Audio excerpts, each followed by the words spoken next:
La palabra con nosotras, con nosotros. Una reflexión de la palabra cotidiana en diálogo con el acontecer de la comunidad universitaria.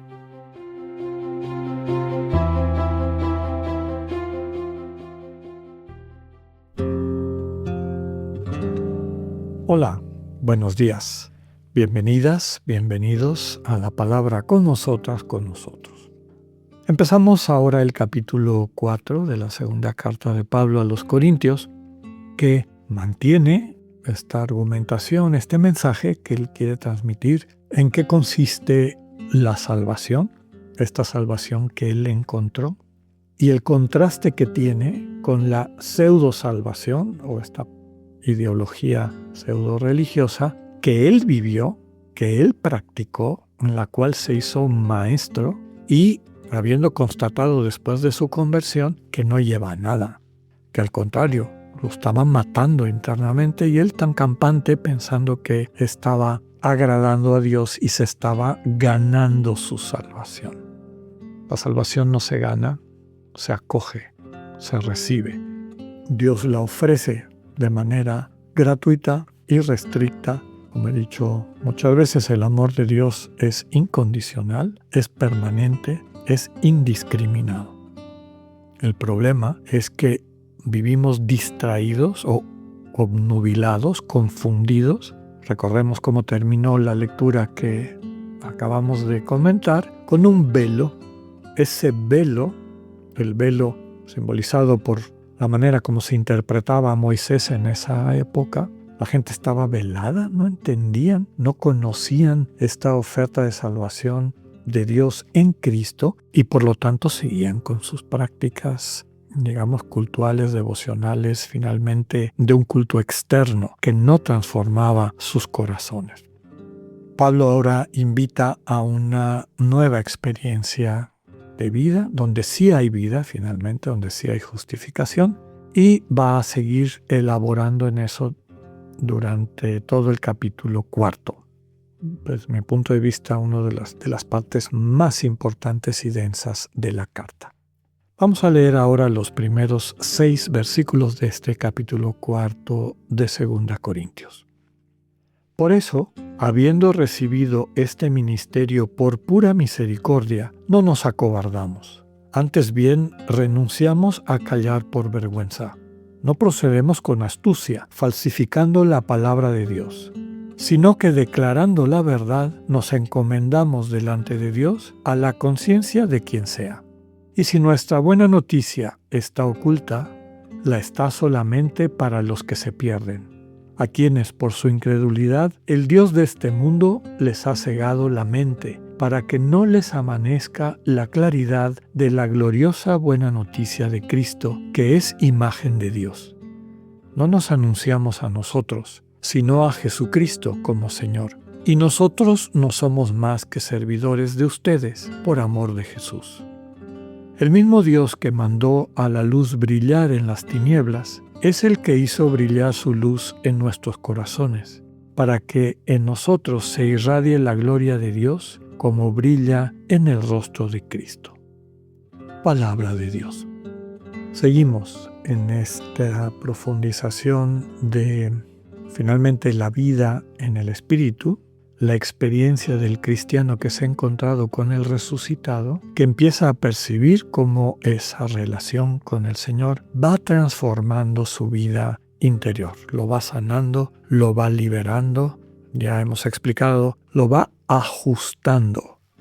Y esa es la justicia, la justificación de la que hablan los evangelios y en particular las cartas de Pablo. No es una justicia a la manera del espíritu del mundo de repartir premios y castigos, sino es la capacidad que tiene el amor infinito de Dios cuando lo percibimos y lo acogemos, cuando nos confiamos, nos entregamos plenamente desde nuestra fragilidad en las manos de ese amor que nos transforma, el ir percibiendo cómo lo que nos impedía ser plenamente humanos, vivir plenamente nuestra condición de imagen divina, que se traduce no en otra cosa, sino en dejar atrás el egoísmo para vivir desde el amor, compartir lo mejor de sí, acoger lo mejor de sí, que quienes se aman se entregan mutuamente y así construir la comunión que es el concreto de la armonía del proyecto de Dios para la creación. Entonces, eso es la oferta que en Cristo, es decir, la invitación que en Cristo nos hace el Señor para poder entonces dejarle transformar nuestras vidas. Vuelve a decir Pablo, mi ministerio, recordemos que les comentaba anteriormente, en esta nueva alianza, que no es una cosa externa, es un pacto, por utilizar el mismo símbolo, un vínculo existencial con Dios que se desarrolla en el corazón, no fuera de la persona, sino dentro de la persona, que se traduce en una transformación de ese corazón, de tal manera que empieza a ver el mundo con la mirada amorosa de Dios y a incidir en el mundo desde este mismo dinamismo del Dios que redime, del Dios que transforma, desde su amor. Quien va viviendo esto se da cuenta de que su ministerio, su servicio a la comunidad, está sostenido por ese amor que lo justifica, por la presencia de Cristo en su corazón, que le capacita para hacer buena noticia para las personas que encuentra y que le rodean. Un versículo muy interesante dice, yo no procedo con astucia. Es decir, no es la mente la que me guía y su cálculo, ¿no? Su cálculo de oportunidades y peligros. Yo vivo en el corazón, contemplo el mundo desde ese corazón y con esa mirada amorosa me dirijo a ustedes.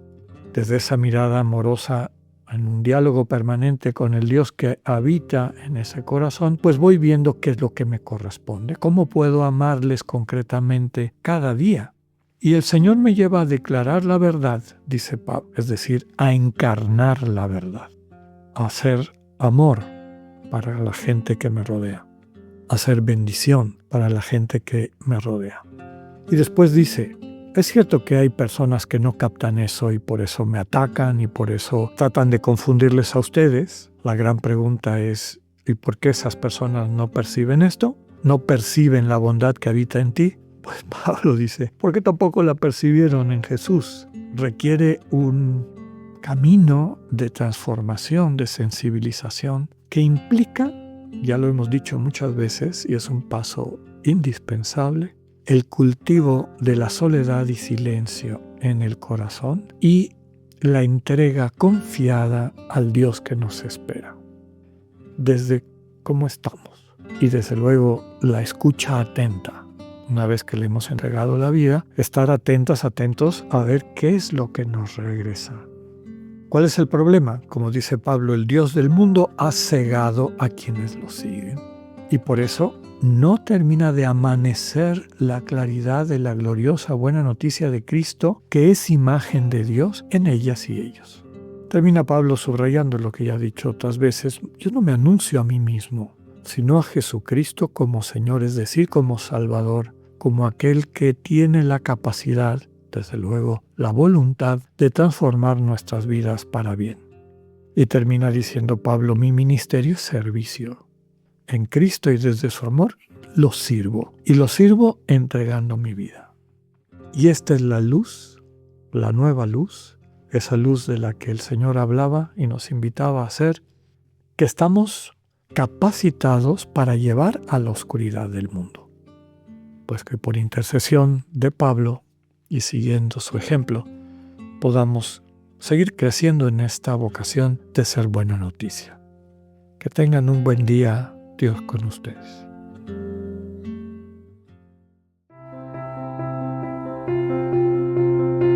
Acabamos de escuchar el mensaje del Padre Alexander Satirka. Escúchalo de lunes a viernes a las 8:45 de la mañana por radioiberoleon.com, a través de nuestra app gratuita para iOS y Android o por Spotify. Esta es una producción de Radio Ibero León en colaboración con el ITESO, Universidad Jesuita de Guadalajara.